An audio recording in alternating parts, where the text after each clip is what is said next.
This week's Ironman tip, recovery workouts.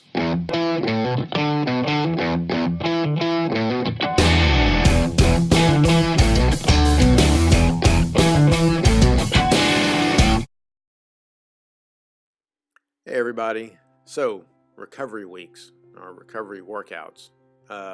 Every plan has them, or should. We have those build weeks where you're upping your mileage or your effort, and then you get that recovery week where your workout should be off on the mileage, off on the effort. Let your body recover a little bit, rest, recoup, and that's really where your strength is produced, right? When you allow your body to rebuild the muscle and adapt to that longer mileage or faster pace, more effort, whatever. Okay, so true confessions. I really don't do very well on my recovery workouts. That is to say, I don't stick to my plan, and back off on the effort enough to really make it a recovery workout. I just struggle at it, and I have a feeling that a lot of people struggle with it because it takes just rock solid discipline to back off on your effort on those days, on those sessions. When you're doing, call it, my ceiling run right now is a 8:50 to 9 minute a mile pace. Recovery workout should be, a 10-minute pace. Well, I don't want to log a 10-minute pace. It just feels bad. It feels like I'm not trying. It's pride kind of gets in the way, and so I think a lot of people probably have that problem. If you're doing Ironman, you may be a type A kind of person. I don't think I am, but I am a little OCD on making it happen. And when you get into a rhythm, you don't want to back off, and it's a problem. So I'm gonna give you a couple tips that I need to take for myself on how you can get the most out of your recovery workouts. I'm no coach. This is just from my experience. Tip number one, if you use Strava or some app that records and posts your workouts where your friends can see them, if you can't bear to have your slow recovery run or bike post a bad time or a bad pace, so that your friends see it, just don't use that app. Just do not log it. Okay, use a different watch or whatever. And I'm sure you use a training plan maybe on your computer that you put your just log it with a different watch if you have to. Whatever it takes.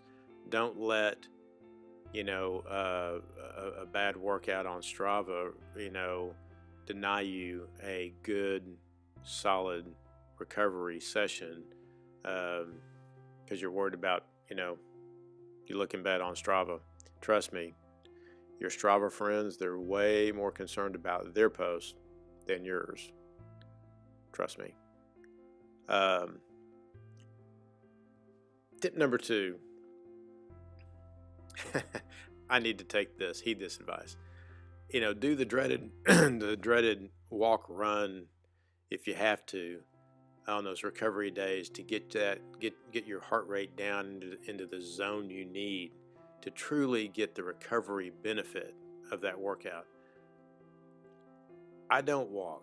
I mean, it's a mental, I think I've mentioned it before. I don't like to walk, and so I just don't during my workouts, even if my heart rate is over what I need to be on my recovery, because I don't ever want to give my brain an excuse to say, well, look, you've walked before, so shuffle if you have to. If it's not a walk, shuffle.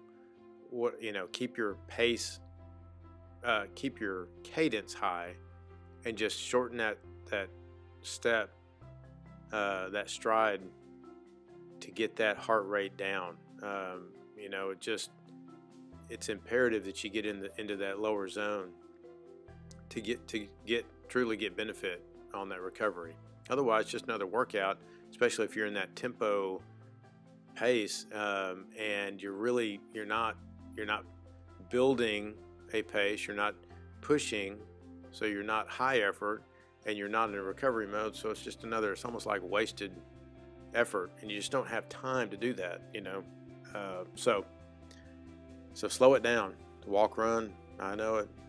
I hate to even say the words, but suck it up and make it happen. Is all I can tell you. I know it feels like you're going backwards, but trust the science and your coach on this one. Really, it'll pay off in the long run. Last tip: try to keep focused on the end goal. Remember, if you're doing Ironman, you are training for 140.6 miles, not a 40-mile bike or a 10-mile run or whatever it is you're doing. This is about a really long day, and these build weeks and these recovery weeks are all important. And so stick to the plan to reach that end goal. Crossing that finish line and hearing Mike Riley call out your name ought to be motivation enough to stick to the plan. Okay, so that's it. Very simple. Just trust the program and work your plan. Recovery weeks are arguably the most important training that you do during your season of training, or you know, training for a race, because that's where those muscles rebuild and adapt to those longer miles and that higher effort.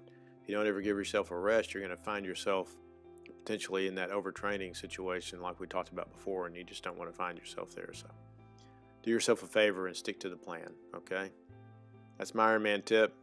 Hope it helped. So thanks for watching, folks. Remember that we're doing these videos to help bring awareness and to raise funds for Tying Vines, which is a U.S.-based nonprofit doing humanitarian work for Syrian refugees. So go to my link in the description below. It's my Ironman webpage, and click on that donate button. We need all the help we can get. We're trying to raise funds. $25,000. We're at about 9,100 or so, and we need your help to get to the goal. So and if you like the video, be sure and give us a thumbs up, and check out our other videos. You can also keep track on Facebook and Instagram and Twitter. I use Strava, so if you want to follow me on that, you can certainly do that. So that's about it. Appreciate you joining us in the journey, and we will see you next week.